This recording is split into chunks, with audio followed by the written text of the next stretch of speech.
and welcome back to my channel. My name is Annika. I make videos all about intentional living, lifestyle, and guilt-free productivity. And if your 2023 goals are not going according to plan, this video is for you. I want to start off by saying that if you are not where you expected to be by March of 2023, neither am I. I started this year feeling like 2023 was going to be my year. I've had very clear goals for what I wanted to accomplish and what I wanted my life to look like 3 months in. And things have just not gone according to plan. I have struggled a lot with my mental health this year in ways that are new to me. It's been very challenging for me to navigate that during such a chaotic time in my life. I can talk more about that in a separate video, but whether it is mental health or circumstances, job change, school change, relationship status that has altered the course of your year, it can be really, really challenging when life doesn't live up to your expectations. I'm definitely someone who has a lot of expectations, not so much for other people, but more just for myself and for life itself. I like to get excited about the future and to anticipate things. I'm definitely a dreamer, and I like taking every opportunity to get really excited about the future. I don't think that that's inherently a bad thing. It's something I actually really like about myself, but it is hard then when things don't live up to my expectations. I talk about goal setting and productivity a lot on my channel because I'm really passionate about it. And odds are, if you're watching this video, you probably are too, or at least are invested in it, which is why it can feel so heavy and frustrating and disappointing when things don't pan out. I am a very accomplishment-driven person, and I feel my best when I feel like I'm accomplishing what I set out to. There's an extent to which I think that can be unhealthy for me, but part of it is also just my wiring. I've been trying to rewire my brain, which is not a small task, and particularly when I'm not necessarily in like peak mental well-being, it's pretty challenging. Instead of being stuck in this place of I'm not hitting my goals, I'm not where I want to be, I've just decided to change my goals, change my expectations. And don't get me wrong, I'm not giving up on the things that I'm working towards, but I am altering my standards for where I should be at along the way. At the start of the year, I made a Notion checklist for everything that I wanted to get done in my morning routine, and I've shared that with you guys before, took you through all of the steps, and I have not been crossing off all of those things, not even close. And just in the last couple of days, I realized it makes me feel like crap to look at that checklist every single day and not hit the things on it. So I just deleted like half of the items, and there will probably be a point where I'll add them back on the list. But right now, in this moment, I know where I'm at, I know what my capacity is, and it's not bad. I've also changed the way that I make my daily to-do lists. Previously, I would write out a list of everything I wanted to get done in a day, ranked by priority, and then complete tasks according to that list. But what this has meant is that I often have 4 or 5 things at the bottom of the to-do list that I just didn't have time to do. Staring at items that I didn't get done has felt like crap, even if I didn't really need to get them done and I wasn't necessarily planning on it. So I'm just changing my daily to-do lists. I have a weekly dump list where I put all of the things that I want to get done, and each day I pull from the weekly dump list the bare minimum tasks, this is what has to get done today.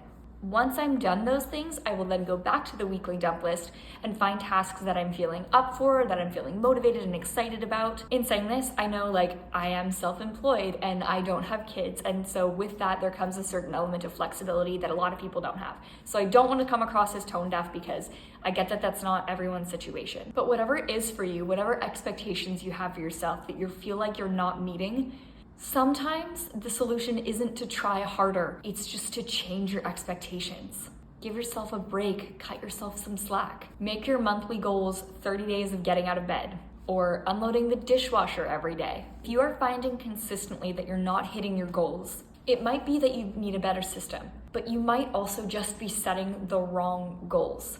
And I think this is something we don't talk about enough in the world of productivity and self-help. It's really easy to just say things like try harder or build a better system or try a new goal tracker or habit tracker, read this book.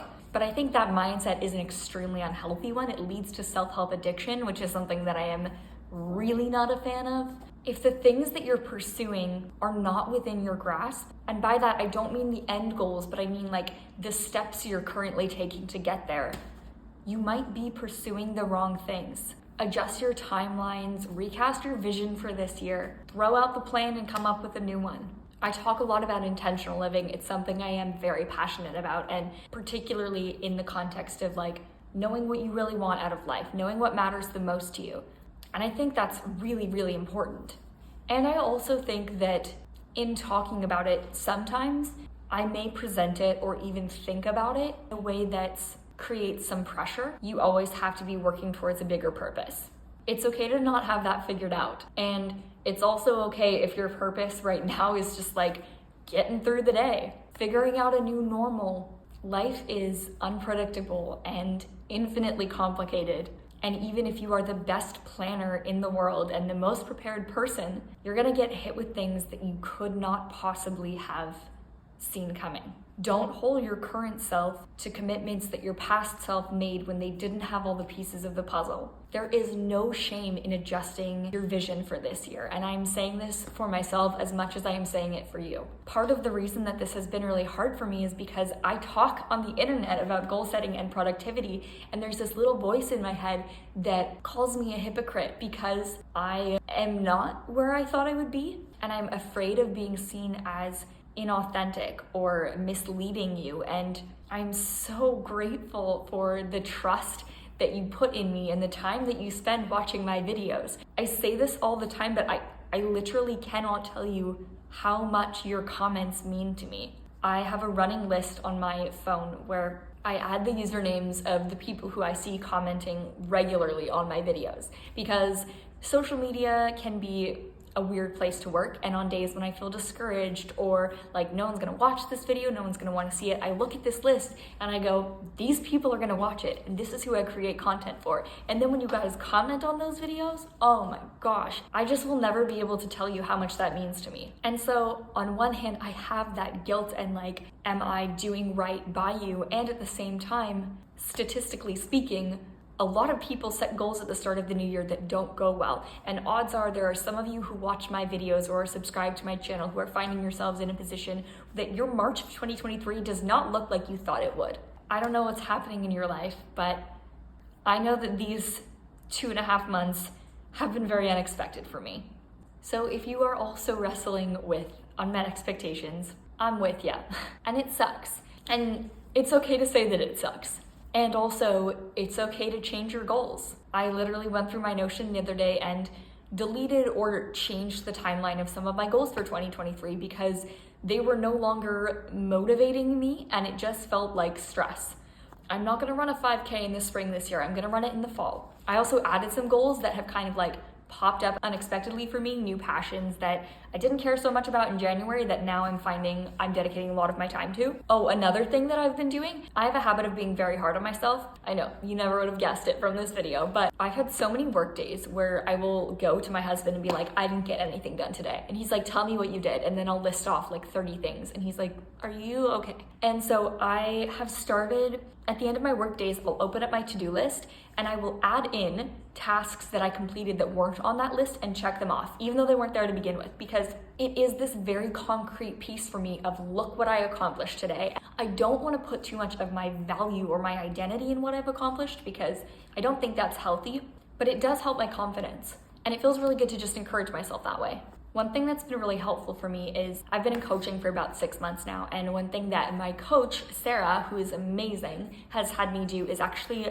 start writing out a list of my exceptions. I sometimes struggle with knowing when I can like justify stepping back, when it's reasonable for me to just let go of something and not feel any guilt or need for accountability in letting that thing go. Like when is it just that's the right decision to not do that? Things like taking sick days or mental health days or whatever it is. It can be literally anything from big or small. So like, let me see if I can actually find mine. Okay, I don't know where it is, but the ones I started writing out were cramps that are above a 5, close friend or family member who needs my attention, if the dishwasher needs to be loaded because I will sit there and stress about the dishwasher while I try and force myself to work, and if Taylor Swift drops a new album. Those are what I currently have as my 4 exceptions. Oh, also just if I'm feeling really sick.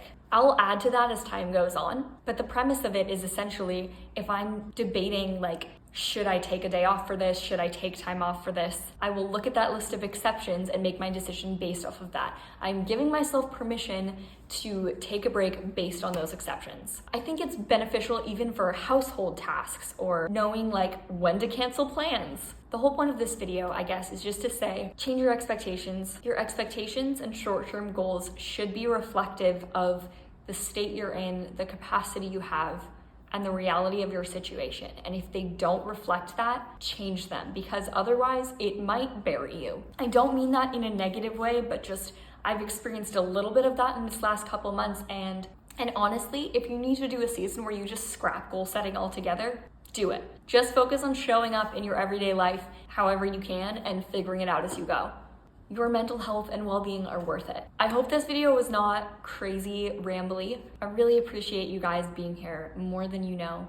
Wherever you're at, however you're showing up in your life right now, I'm cheering for you and I'm proud of you. And let me know if you enjoyed this video, if you want more sit down chatty, this is just what's on my mind right now, content. I love you guys. Thank you so much for being here. I hope you have a good day, because today is a good day to have a good day. And that's it. Bye.